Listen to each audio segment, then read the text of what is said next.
¿Todos tus personajes terminan siendo iguales? ¿Te es difícil crear personajes con un trasfondo elaborado? Echa un vistazo a la caja de herramientas que uso para construir los personajes más atractivos.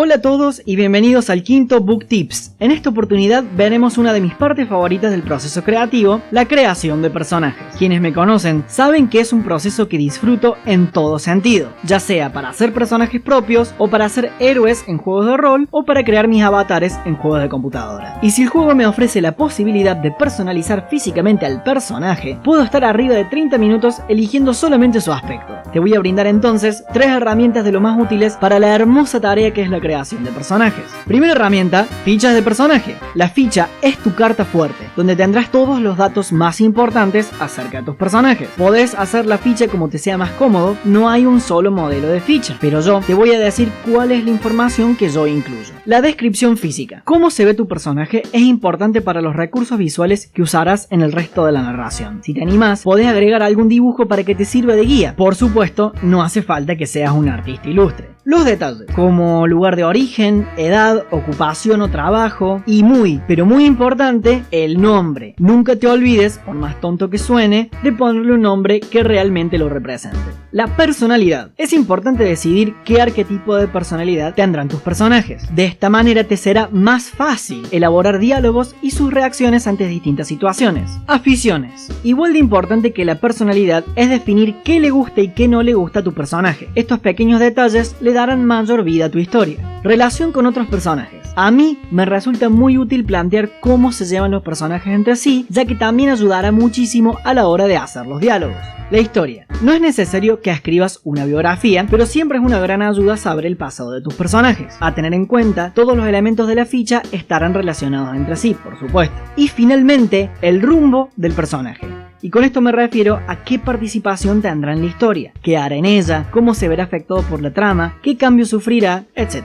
Esto nos sirve para determinar los objetivos del personaje, si los cumplirá o no, si se verá influenciado por ellos o no. Verás que cuando tengas todas las fichas, o la mayoría de ellas, redactar la historia principal será mucho más sencillo, ya que podrás nutrirte de todos estos detalles que has desarrollado para darle más vida y color. En caso de que el armado de las fichas te resulte complicado, o cuando alguna ficha te tenga bloqueado, la segunda herramienta que veremos ahora será de lo más útil, que son las listas de preguntas. Responder una serie de preguntas para tus personajes ayudará a que puedas completar la ficha. Las preguntas que yo uso son las siguientes: ¿de dónde procede? ¿Cómo lo describiría físicamente? ¿Tiene el personaje algún hábito recurrente? ¿Cuál es su arquetipo de personalidad? Y ahora que es la segunda vez que hablamos de arquetipo de personalidad, presten atención a esta pregunta porque hay numerosos arquetipos los cuales vamos a ver en el próximo video. ¿Cuál es su motivación que lo lleva a seguir adelante?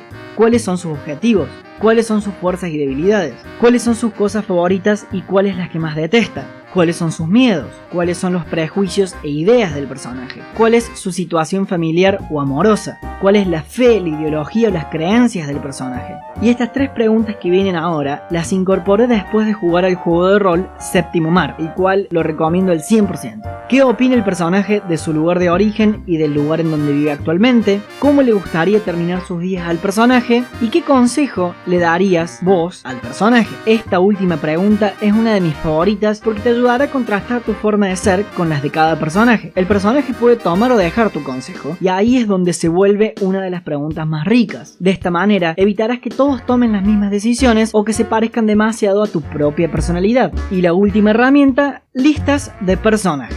Tener una lista con personajes te va a resultar muy útil para no olvidarte de ellos. Puede sonar tonto, pero cuando tus relatos empiezan a crecer en cantidad de personajes, es necesario llevar un registro de ellos para que no se pierdan en la historia. La lista llevará los datos y detalles principales que necesites, como por ejemplo, nombre, edad, raza o etnia, esto es muy útil para historias de fantasía y ciencia ficción, nacionalidad, ocupación, en caso de que fuera necesario, afiliaciones, y acá podés incluir los campos que te dan falta, como religión, ideología, facción. Y el último campo que yo te recomiendo agregar es notas, como por ejemplo este personaje muere en el segundo libro, este tiene doble identidad, tiene el secreto que todos buscan, es decir, lo que sea que te haga falta como anotación. Ten en cuenta que todo esto te servirá para darle el mayor trasfondo posible a tus relatos. Existe la versión rápida, que es útil para el boceteo inicial de cada historia, una herramienta que a mí me sirvió cuando trabajé como contenidista para Inferno. A la lista de personajes la mezclamos resumidamente con la idea de la ficha de personaje, entonces incluimos las motivaciones, los objetivos, alguna breve descripción física y un poco del papel que cumplirá dentro de la trama. Si estás corto de tiempo, entonces la versión rápida es tu mejor aliada. Lo más importante de todas estas herramientas es que dediques parte de tu tiempo para conocer a tus personajes. Ellos son quienes guiarán tu relato, quienes enamoren a tus lectores y quienes generarán la empatía hacia tus escritos. Realmente decime ahora si no son muy importantes. Muchas gracias por mirar BookTips. Acuérdate que cualquier duda que tengas podés preguntarme en los comentarios sin miedo ni vergüenza. Suscríbete al canal, así no te perdés de los tutoriales ni de los talleres. Y si te gusta mi trabajo, no dudes en apoyarme en mi Patreon y seguirme en mis redes. Todos los enlaces estarán en la descripción acá abajo. Nos vemos la próxima.